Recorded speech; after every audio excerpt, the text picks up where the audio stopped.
Mesdames et messieurs, bonsoir. 20h sur la RTS, le journal. Voici les titres. Le président Macky Sall et Giorgia Meloni évoquent la possibilité d'une convention sur la protection de la sécurité sociale, une perspective qui devrait permettre aux travailleurs sénégalais en Italie de percevoir leur pension au Sénégal après le retour au bercail. La question migratoire était au cœur des échanges entre le chef de l'État et la première ministre italienne. L'État renforce les pouvoirs de l'OFNAC 10 ans après sa création. L'Office national de lutte contre la fraude et la corruption engrange de nouvelles prérogatives, dont le pouvoir de garde à vue 48 heures renouvelable et les réformes sur la déclaration de patrimoine. Le projet de loi a été défendu par le ministre des Finances et adopté par les députés. Le détail de toutes ces mesures dans ce journal. Le 11e et dernier détachement sénégalais de la MINUSMA dissous ce mardi. L'acte marque le retour du dernier contingent sénégalais du théâtre des opérations au Mali. C'est la fin d'une dizaine d'années d'engagement au service de la mission multidimensionnelle des Nations Unies pour la stabilité au Mali. Cannes 2023, la Côte d'Ivoire entend aller jusqu'au bout après leur victoire au tir au but. Face aux champions en titre, les éléphants affichent la grande confiance. Les coulisses de ce match à rebondissement avec nos envoyés spéciaux à Yamoussoukro qui reviennent sur les temps forts.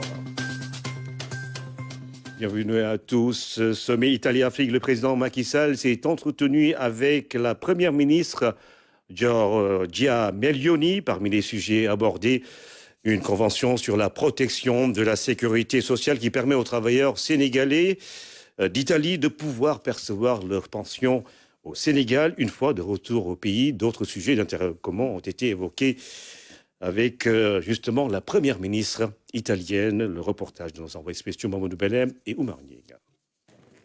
La rencontre a permis au président de la République Macky Sall et la première ministre italienne Giorgia Meloni d'apprécier la qualité des relations entre le Sénégal et l'Italie. La migration a été un sujet évoqué durant cet entretien.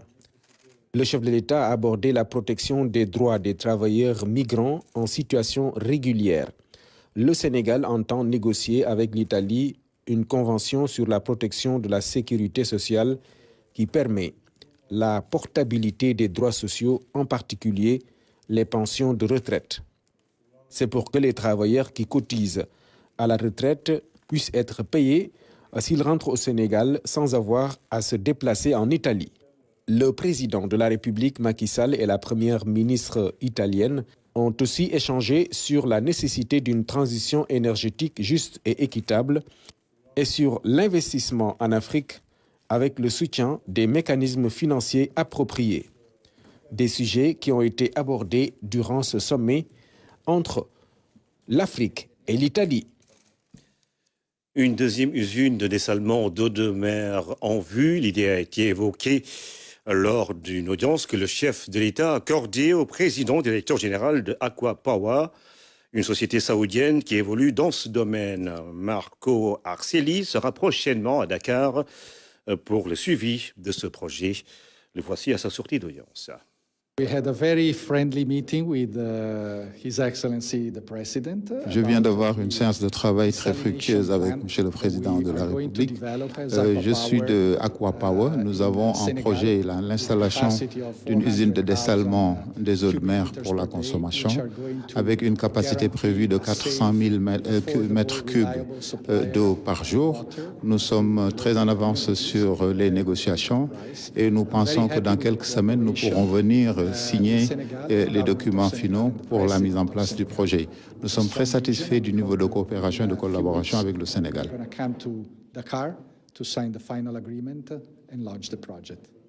Et puis la Confédération des entreprises italiennes a été reçue par le président Macky Sall. Le responsable de la section Afrique a abordé avec le chef de l'État la possibilité d'explorer le secteur de la transformation digitale. Voici Massimo Dal Cecco au micro de nos envoyés spéciaux. Ça a été un honneur pour nous de rencontrer un président avec une vision extraordinaire, avec un leadership mondial. Et nous, en tant qu'association des entrepreneurs italiens, on compte beaucoup sur le Sénégal, qui a une très bonne croissance et l'un des pays les plus promoteurs de l'Afrique. Donc, nous avons parlé essentiellement de transformation digitale, des nouvelles technologies, de l'information et de la communication. On a une grande opportunité avec le plan Matei, et le plan Matei donne une possibilité d'avoir des financements plus souples et des durées plus intéressantes. Je rappelle que le chef de l'État séjourne à Rome dans le cadre du sommet Italie-Afrique. L'Assemblée nationale a examiné ce mardi les projets de loi relatifs au renforcement de l'OFNAC et à la déclaration de patrimoine. Après les éclaircissements du ministre des Finances et du Budget, les députés ont voté à l'unanimité ces projets de loi qui visent à renforcer les pouvoirs de l'OFNAC pour lutter contre justement la mauvaise gestion des deniers publics. Une question de transparence. Anaïs Nyanyamane. La corruption est l'une des plus graves entraves au développement économique et social. Conscient de cet état de fait, l'État du Sénégal a depuis 2012 créé l'OFNAC, l'Office national de lutte contre la fraude et la corruption. Plus de 10 ans après sa création, l'heure est venue de renforcer ses pouvoirs. Le renforcement des pouvoirs de l'OFNAC porte sur 4 innovations majeures. La première innovation a trait au pouvoir de garde à vue. 48 heures renouvelables une fois. La deuxième innovation majeure se rapporte au pouvoir de gel de fonds ou ressources détenues ou contrôlées ou possédées par des personnes contre qui il y a des indices de corruption ou délits assimilés. Troisième innovation majeure, la création d'un fonds d'intervention pour l'appui aux missions de l'OFNAC. La quatrième innovation majeure se rapporte à la médiation pénale, mais sur proposition du mis en cause. Des réformes relatives au fonctionnement et à l'organisation de l'OFNAC sont aussi soumises aux députés. Le premier domaine, c'est le renforcement des pouvoirs de l'OFNAC. Le deuxième domaine important de ce projet de loi, c'est les délais de prescription de l'action publique. Maintenant 7 ans au lieu de 3. Troisième domaine, l'enrichissement illicite. Là également, ça relève actuellement du pôle financier qui a été créé par la loi 2023-14. À travers ce projet de loi, il s'agit de la date d'acquisition des biens en cause. Toujours dans le troisième domaine de l'enrichissement illicite, c'est le délai effectivement de prescription qui est allongé. Et le quatrième domaine, c'est les mandats. Cependant, avec l'expérience, nous nous sommes rendus compte qu'il est très complexe de terminer des enquêtes en un temps record. C'est pourquoi, dans ce projet de loi, nous avons proposé des mandats de 5 ans, renouvelables une fois. Dans ce même exercice d'examen de projet de loi, la loi 2014-17 du 2 avril 2014 relative à la déclaration de patrimoine a été améliorée. C'est tout d'abord l'élargissement de l'assiette des assujettis. Deuxième mesure forte, c'est le renforcement du régime de sanctions pour non-déclaration ou déclaration tardive. Et troisième mesure forte, c'est la publication de la liste des assujettis en règle et celle des assujettis défaillants. Ces projets de loi qui s'inscrivent dans une dynamique de transparence concernant les deniers publics sont votés à l'unanimité par les députés.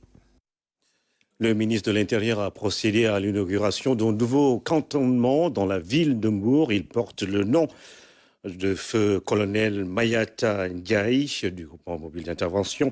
Ce nouveau dispositif indique Sidiki Kaba permettra de mieux prendre en compte la demande croissante des populations en matière de sécurité Le reportage de Fatimata Banelba. Le département de Mbour étrenne son nouveau cantonnement du GMI de la police baptisé Colonel Mayata Ndiaye, une infrastructure moderne qui entre dans le cadre du renforcement et du maillage sécuritaire. Cette dynamique de multiplication de ces unités de police se justifie par la position géographique et stratégique de Mbour qui reste une ville touristique et aéroportuaire. L'une des zones touristiques prioritaires pour l'État du Sénégal qui a placé ce secteur parmi les leviers essentiels du plan Sénégal émergent en vue d'une croissance économique durable. L'inauguration de ce cantonnement du GMI, qui porte désormais le nom de feu colonel Mayata Ndiaye,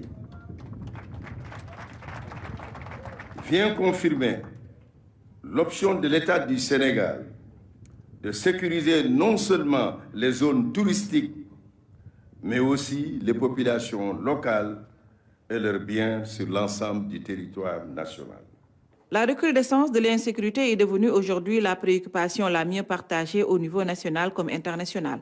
Alors, l'État du Sénégal, garant de la sécurité de ses populations, a décidé de faire de la police de proximité une réalité. Cette cérémonie que j'ai l'honneur de présider ce jour s'inscrit dans le cadre de la capacitation organisationnelle et structurelle de la police nationale face aux défis sécuritaires actuels. En effet, Monsieur le Président de la République, Son Excellence Macky Sall, chef suprême des armées, en mettant en œuvre le plan Sénégal émergent, a mis la sécurité parmi les secteurs phares, notamment à travers son axe 3. Le département de Mbour a reçu une grosse part de ces investissements qui viennent relever le niveau de sécurité des populations. Permettez-moi de signaler que le ministère des Forces armées a inauguré une nouvelle compagnie de la gendarmerie nationale juste en face de ce site. Monsieur le ministre de l'Intérieur, par votre canal, nous tenons à transmettre à son Excellence le Président de la République, Macky Sall, toute notre gratitude. Hommage a été rendu au parrain de ce cantonnement, le colonel Mayata Ndiaye, qui fut un brillant officier militaire. Durant son parcours militaire exemplaire, ce natif du Jolof a aussi participé successivement aux guerres d'Indochine et d'Algérie. Détaché à la police nationale, il a réussi à instaurer les bases d'une discipline sans faille et forger dans la résilience plusieurs officiers du groupement mobile d'intervention. Durant cette cérémonie d'inauguration, le ministre de l'Intérieur a invité les populations locales à renforcer la collaboration avec les forces de défense et de sécurité. Il a également demandé aux fonctionnaires de police de se rapprocher davantage d'elles afin de prendre en compte leurs préoccupations et leurs besoins en sécurité pour une police de proximité. Le 11e et dernier détachement sénégalais de la mission multidimensionnelle des Nations Unies pour la stabilité au Mali plutôt, MINUSMA, a été dissous ce mardi 30 janvier. Le ministre des Forces armées, Maître El Hadj Oumar Youm, a salué la participation avec brio des Djambars à la réalisation du mandat de la MINUSMA. Il a également rendu un hommage aux soldats tombés au Mali et dont le sacrifice a fortement contribué à la stabilité de ce pays frère. Le reportage de Saliou Seck. À Dial Diop, siège de l'état-major général des armées sénégalaises, le 11e et dernier détachement sénégalais de la MINUSMA est à l'honneur. Cette rencontre solennelle met fin à une dizaine d'années d'engagement du Sénégal sur le théâtre des opérations au Mali. Cette cérémonie de dissolution du 11e détachement sénégalais de la MINUSMA est doublement symbolique. D'abord, elle marque le retour du dernier contingent sénégalais du théâtre malien. Ensuite, elle met en exergue l'ampleur et la diversité de la participation sénégalaise pour le retour à la paix et à la stabilité dans la République sœur du Mali. Au menu de la cérémonie, différents actes majeurs pour rendre hommage aux soldats sénégalais tombés au Mali pour la cause de la paix internationale. L'appel aux morts, chargé d'émotion, qui vient d'être fait, illustre avec pertinence la tradition de don de soi qui caractérise nos forces armées, mais il traduit également tout le sens de la devise des armées: on nous tue, on ne nous déshonore pas. À ceux qui ressentent dans leur chair les effets désastreux de leurs blessures, résultat de leur engagement quotidien et indéfectible pour l'accomplissement de la mission qui leur a été confiée, je souhaite un prompt rétablissement. Déployés successivement à Kidal, Gao, Mopti et Bamako, les différents détachements ont fait preuve de résilience. Leur capacité d'adaptation et leurs aptitudes opérationnelles sont magnifiées par la tutelle. Ce sont environ près de 10 000 hommes et femmes qui ont été déployés sur ce théâtre entre 2013 et 2023. 10 années d'engagement, faites de sueur et de sang, pour participer avec honneur et fierté à la paix au Mali. L'engagement au Mali n'est pas et n'a jamais été un engagement ordinaire pour le Sénégal. Il s'agit d'un pays frère avec qui nous partageons des pans d'une histoire commune, des valeurs culturelles et religieuses et des relations économiques fortes dont le ciment est la proximité de nos peuples. Cette rencontre est marquée par la présence des hauts gradés de l'armée. Un défilé militaire a mis fin à la cérémonie. Fin de mission donc au Mali pour le 11e et dernier détachement sénégalais de la mission multidimensionnelle intégrée des Nations Unies pour la stabilité au Mali, MINUSMA.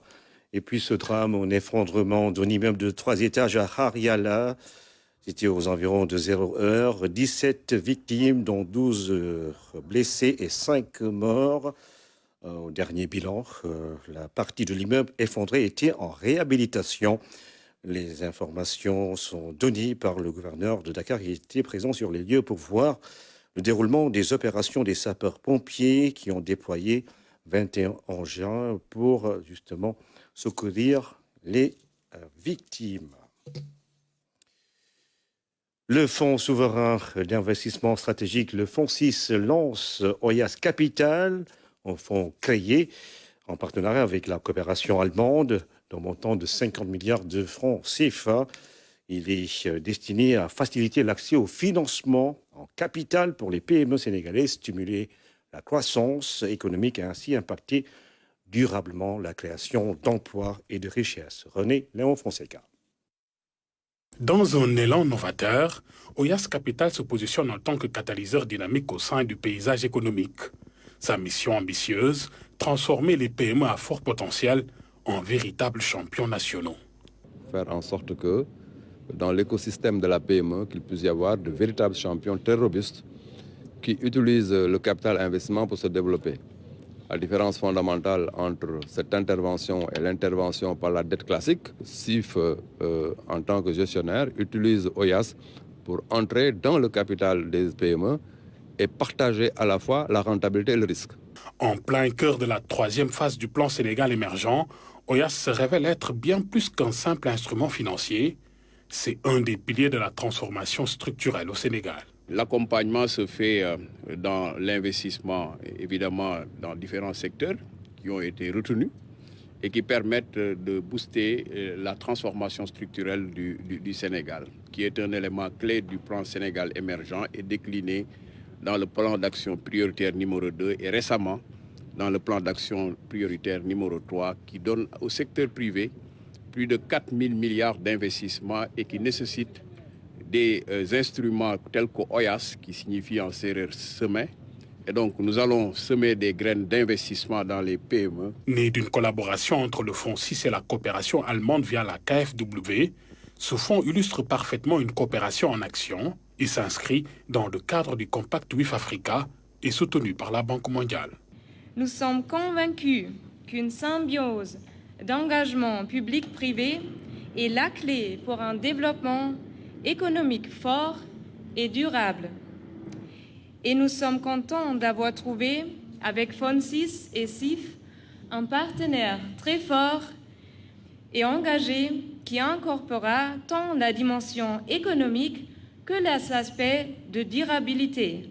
Avec un premier closing à 35 milliards de francs CFA et une projection ambitieuse de 50 milliards au second, Oyas Capital se positionne comme un acteur majeur du développement des PME.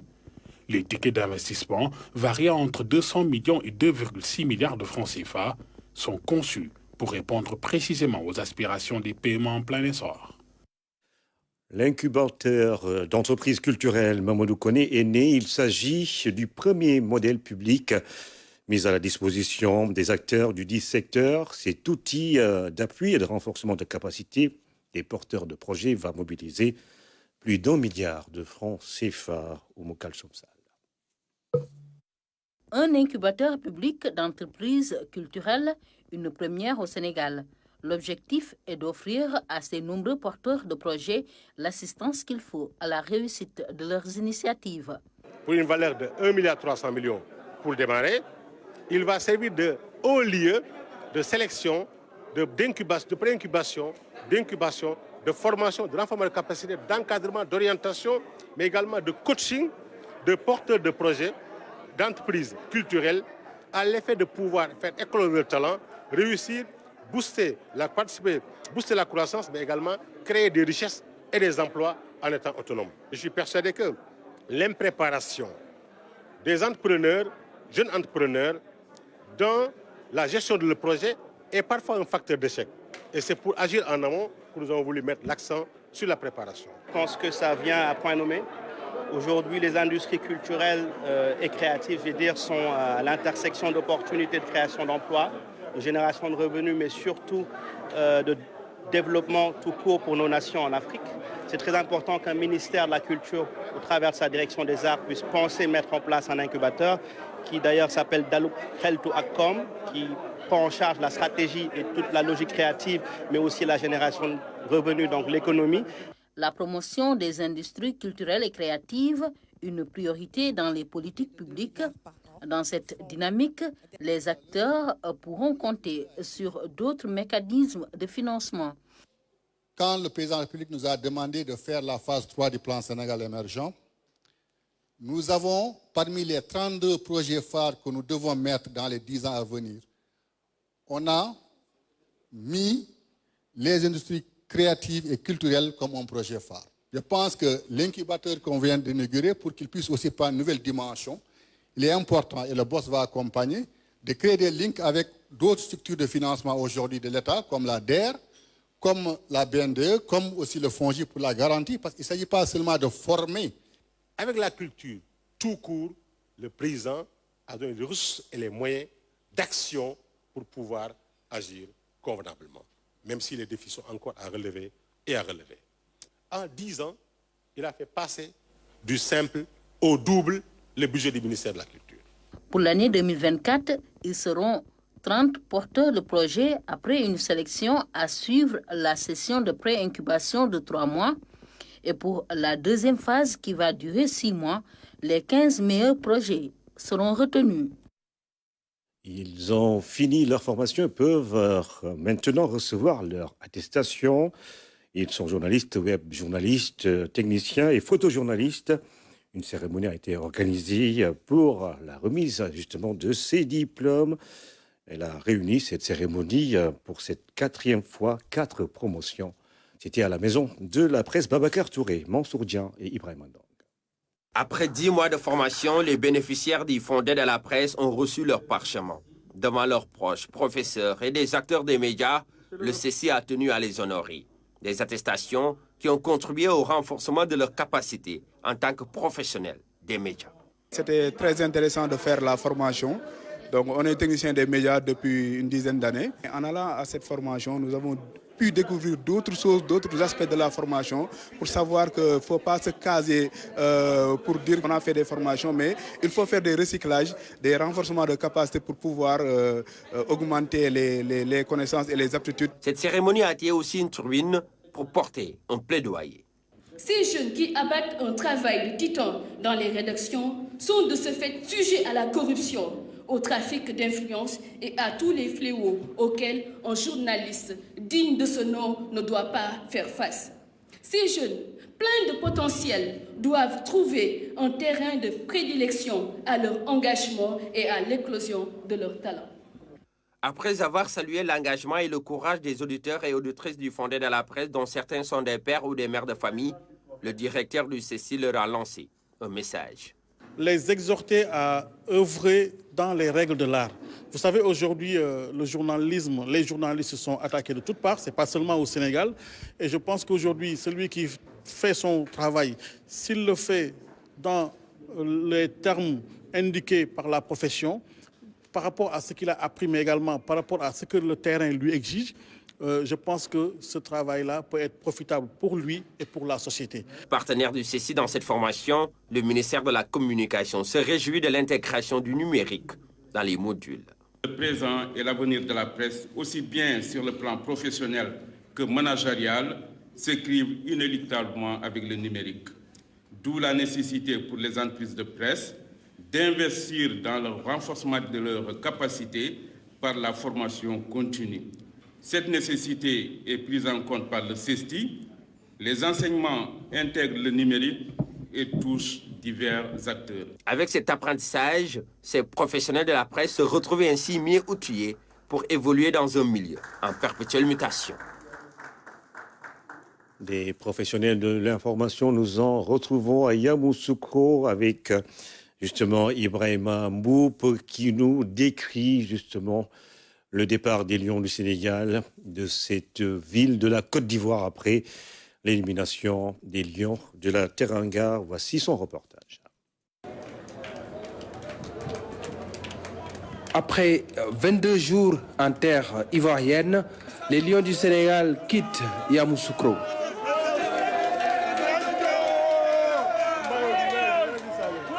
24 heures après l'élimination en huitième de finale, les joueurs de l'équipe nationale ont toujours des regrets. Ils sont déçus, forcément. On ne pensait pas qu'on allait rentrer si tôt dans la compétition. On savait qu'on voulait aller jusqu'au bout de cette compétition-là. On avait vraiment les armes et l'effectif pour aller décrocher ce second titre. Mais voilà, le football, on a décidé ainsi. Le match, la physionomie du match, on a décidé ainsi. On a perdu au tir au but, mais je pense que voilà, on peut rentrer la tête haute. On a tout donné sur le terrain. Dommage qu'on soit éliminé maintenant parce que vraiment il y avait de la place pour faire quelque chose à cette Coupe d'Afrique. Je pense que tout le monde nous craignait. Et je pense que le fait de voir le Sénégal éliminé, il y a beaucoup d'équipes qui étaient soulagées. Et voilà, c'est dommage pour nous. Ça va nous permettre aussi de travailler encore mieux pour le futur. C'est une déception, elle est difficile à accepter, mais bon, c'est comme ça, c'est la loi du football. Voilà, hier, les dieux du football n'ont pas été avec nous. Voilà, on a essayé de faire tout ce qu'il fallait pour pouvoir se qualifier parce qu'on avait à cœur d'aller jusqu'au bout de cette compétition. Mais voilà, Dieu en a décidé autrement. Maintenant, on va rentrer, mais je pense qu'il faut qu'on garde la tête sur les épaules parce qu'il ne faut pas qu'on se dise que voilà, on a perdu hier, que c'est fini. Il y a beaucoup de choses qui sont trop bonnes. Et il y a des choses aussi qui n'ont pas marché. Maintenant, c'est à nous de corriger cela. Et je pense qu'avec ce groupe, il y a moyen de continuer sur la lancée qu'on est. À l'accueil, il y avait quelques supporters aux couleurs nationales. Ils sont eux aussi animés par un sentiment de déception. On voulait réellement aller en finale, mais ce que Dieu décide, on n'y peut rien. Mais nous sommes toujours, nous les supporters, nous ne regardons pas les victoires, mais nous sommes fiers d'être des supporters derrière l'équipe nationale du Sénégal. Les Lions vont voyager à bord d'un vol d'Air Sénégal, un vol spécial qui va transporter tous les membres de la délégation officielle. L'équipe nationale est attendue à Dakar un peu après 0 heure. Après leur succès face au Sénégal, les Ivoiriens sont, ou plutôt baignent dans l'euphorie de la victoire. Ils visent déjà le trophée continental. Ils ont été nombreux dans les rues de Yamoussoukro jusque tard dans la nuit pour fêter cette qualification avec justement cette qualification en quart de finale. Nous allons revenir sur les temps forts du match Sénégal-Côte d'Ivoire avec les coulisses. Notre reporter Ibrahima Mboup a suivi tout cela. L'épilogue du choc des huitièmes de finale qui a tardé à livrer son verdict. Franck Kessié a marqué le pénalty décisif. La Côte d'Ivoire, l'équipe miraculée de cette CAN, élimine les champions d'Afrique, étincelant en phase de groupe. La dramaturgie du football dans toutes ses facettes.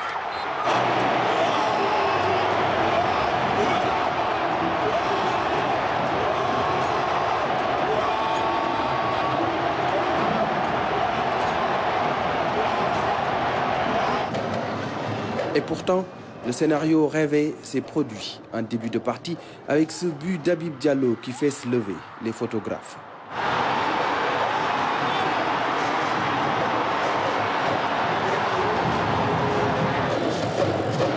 Après l'ouverture du score, les Lions ont beaucoup reculé, permettant aux Ivoiriens de croire à l'exploit.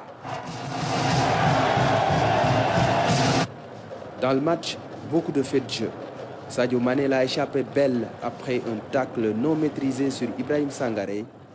À ce moment-là, Max Alain Gradel et Kalidou Koulibaly ont eu une petite dispute. Mais tout s'est terminé dans le fair play.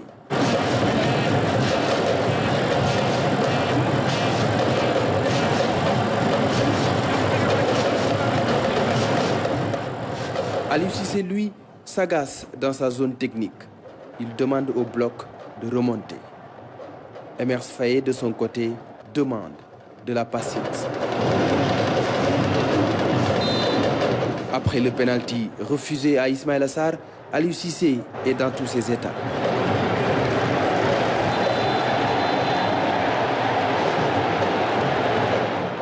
Par la suite, il continue de donner des consignes, aidé dans cette tâche par les remplaçants.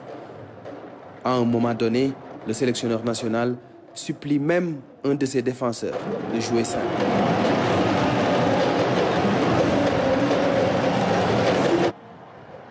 En seconde période, la vague orange continue de déferler dans la surface sénégalaise. Mais en face, il y avait un grand Edouard Mendy qui a retardé l'échéance plusieurs fois.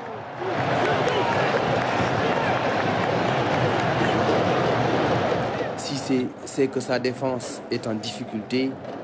C'est le moment de rectifier le tir avec Kalidou Koulibaly.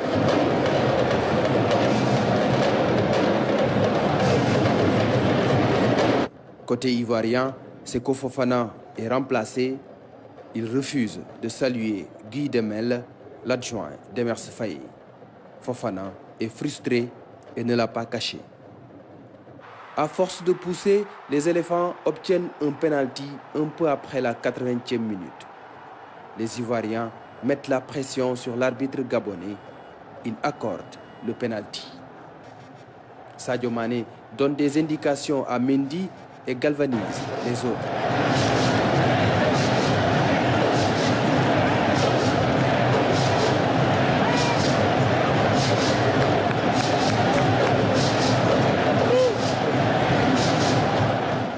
Le spécialiste maison Franck Kessié n'a pas tremblé face à son coéquipier d'Al Ahly en Saudi Pro League.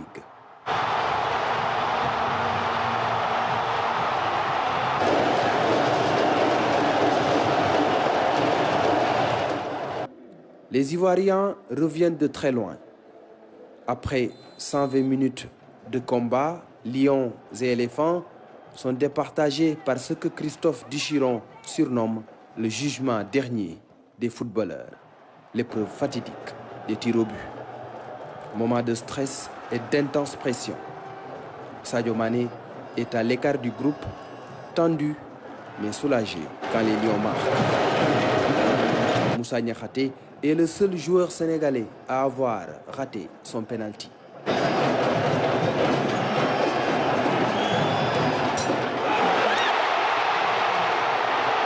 Quand Franck Kessié a eu la balle de match, les joueurs sénégalais se rendent à l'évidence.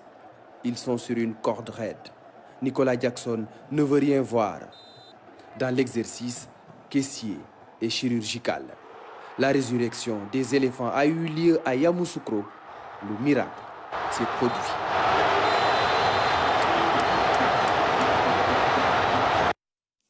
Après donc la résurrection, les Ivoiriens se voient déjà au paradis et espèrent gagner le trophée continental et succéder aux Lions du Sénégal. Ambiance de fête hier dans les rues de Yamoussoukro avec nos envoyés spéciaux Mamadou Seck Sabassi Faye et Fatoumata Savané. Après leur victoire face aux champions d'Afrique en titre, les Ivoiriens ont exprimé leur joie. À Yamoussoukro, l'ambiance dans les rues est montée d'un cran. Nous, on reste la bête noire du Sénégal, quel que soit Alpha. Le Sénégal ne s'est pas retrouvé ce soir. Moi, je connais le football. Voilà. Nous, on a eu un sursaut de guerre contre le Sénégal, c'est fini. Voilà. Mais le football reste fair play. Le Sénégal, c'est un pays frère. Je les aime beaucoup. J'adore beaucoup le Sénégal. Bonne chance à vous. En quittant Abidjan, on savait qu'on allait rentrer avec la victoire. Parce qu'on croit toujours aux éléphants. Pour voir que Dieu fasse qu'on vraiment gagne. Toujours quoi. Le Sénégal a tout donné. Le Sénégal était considéré comme l'équipe favorite, mais malheureusement, les deux du football ont décidé autre chose. Voilà, félicitations à la Côte d'Ivoire. Le Sénégal n'a pas démérité. Voilà, et puis le Sénégal reste toujours une grande nation de football. Voilà, merci au peuple sénégalais et puis merci à toute l'Afrique. Les Ivoiriens, heureux de passer en quart de finale, promettent d'aller jusqu'au bout. On remporte, la coupe reste chez nous. On attend le Mali, on va battre le Mali, même si je suis malien d'origine, mais je suis ivoirien. On va battre le Mali, on va croiser le Maroc en demi-finale, on les bat aussi et puis bon, on attend. Machallah, ça c'est pour nous. C'est même pas à discuter même. On s'est terminé tout déjà propre. On attend le travail déjà propre. C'est la Côte d'Ivoire qui remporte le trophée. Pour le pays hôte, l'ambition est claire chez les supporters. Ils vont accompagner leur équipe jusqu'à la victoire finale. Ils veulent remporter le trophée de leur CAN.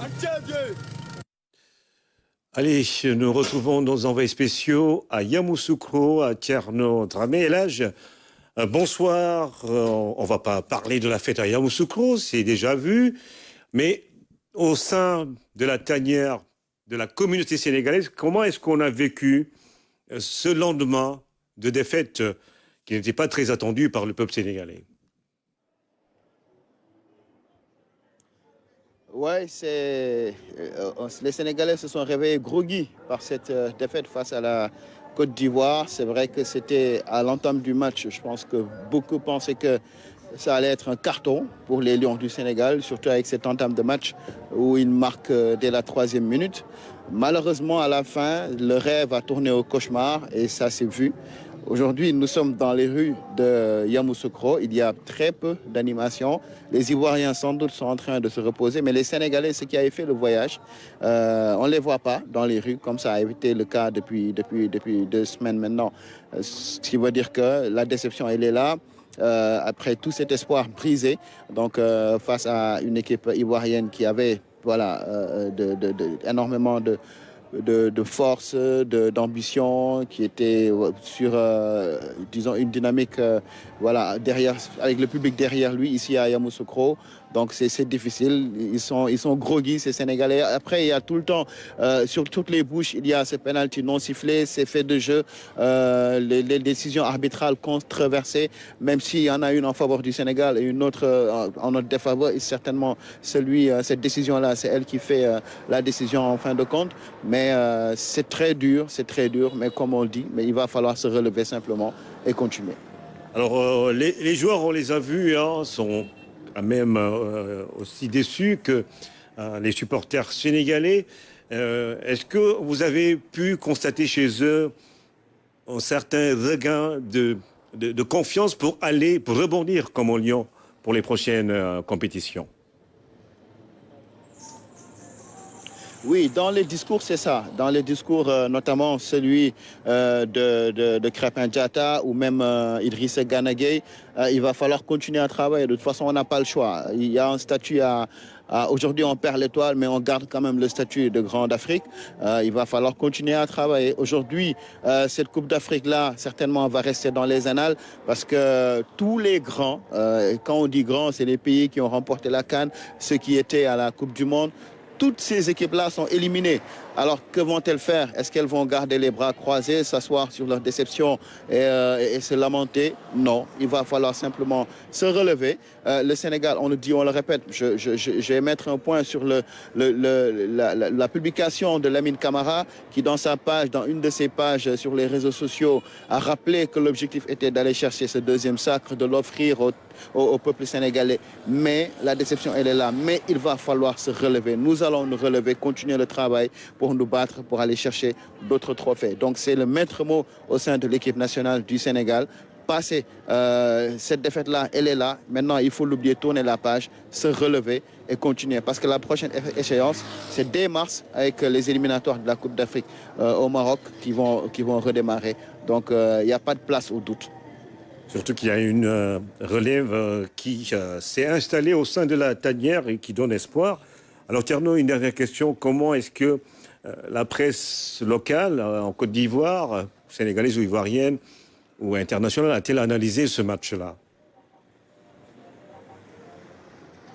Alors, c'est une très bonne question parce que j'ai eu le temps, depuis hier soir d'ailleurs, de voir un peu des plateaux télévisés, pas seulement ici en Côte d'Ivoire ou au Sénégal, mais sur d'autres chaînes, en Europe notamment, où j'ai perçu parfois de la déception, une surprise de voir le champion d'Afrique éliminé après un parcours si brillant en phase de groupe.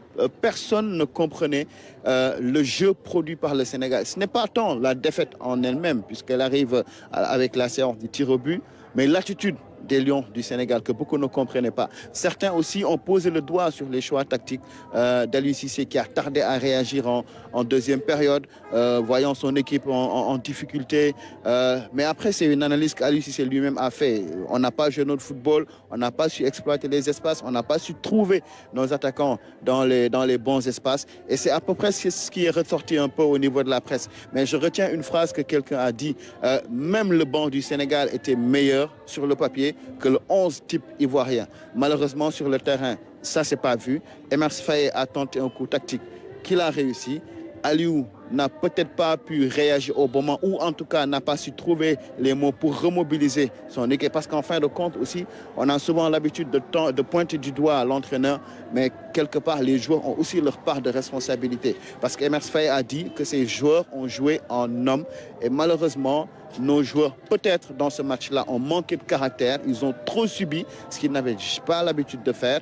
Et voilà, ça a donné le résultat que ça a donné. C'est effectivement une surprise de façon globale. Car même ici, je vous avoue que les Ivoiriens eux-mêmes, la presse ivoirienne, la veille en conférence de presse, n'est pas venue en nombre parce que quasiment personne n'y croyait.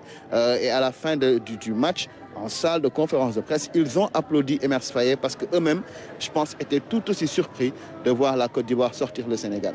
On ne va pas occulter la question centrale également, Thierno, dans les médias.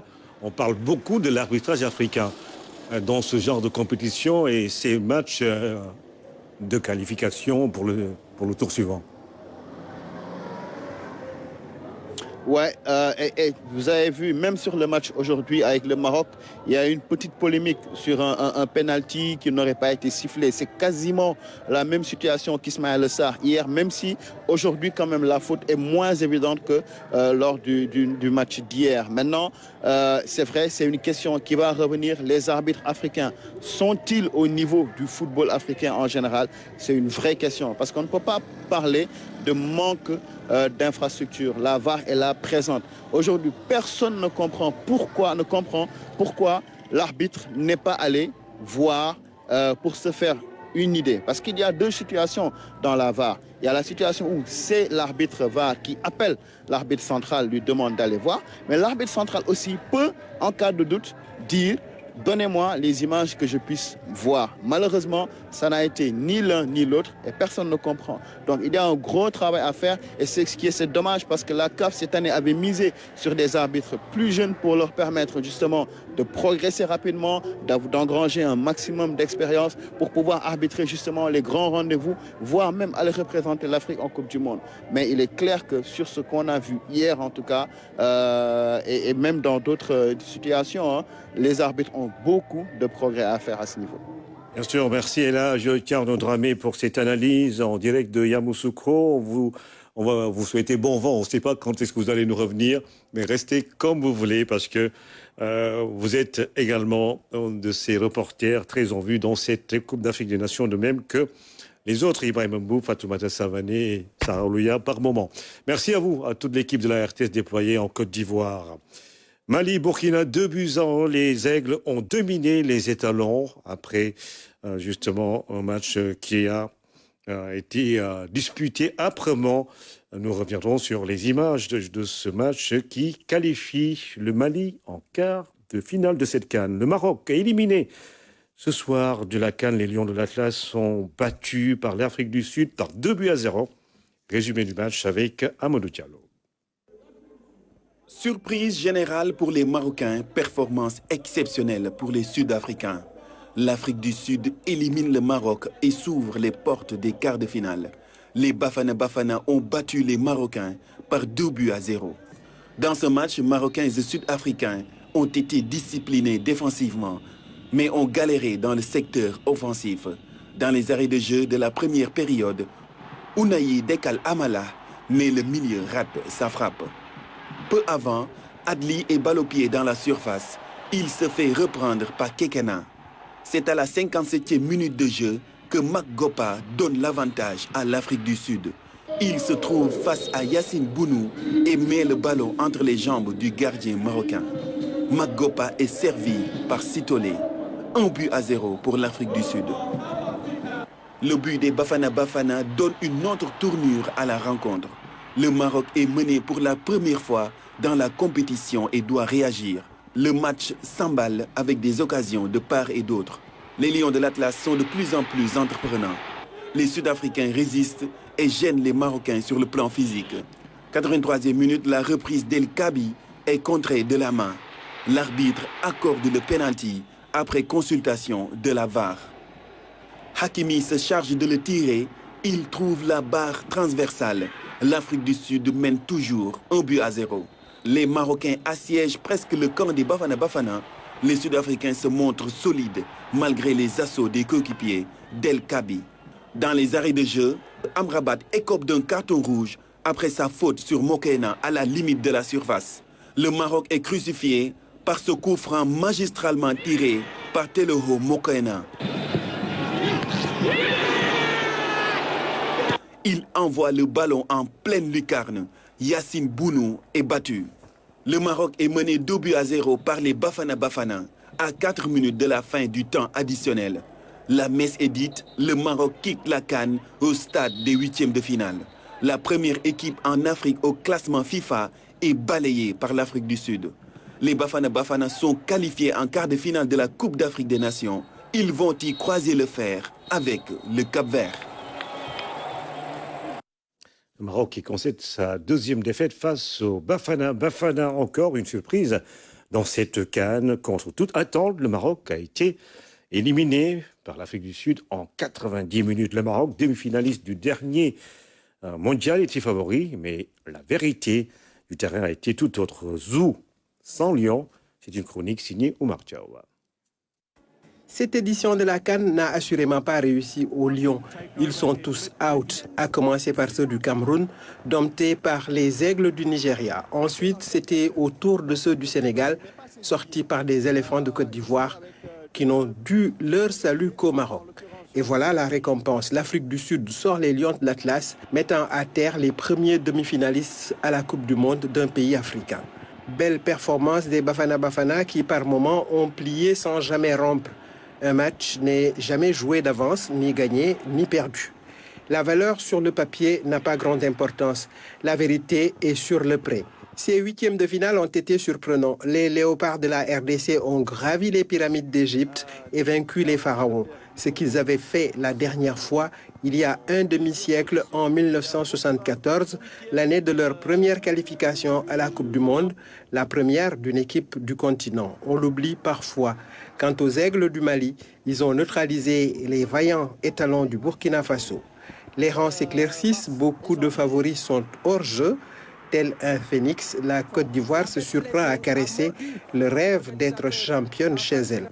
On n'est peut-être pas au bout des surprises. Des pachydermes, des aigles, des léopards, des requins. Faites vos jeux. Qui se confirme. Zo sans Lyon, une chronique signée Oumar Diaw et qui met fin à cette présente édition. Merci de nous avoir suivis. Rendez-vous avec l'information demain à 13h sur la RTS.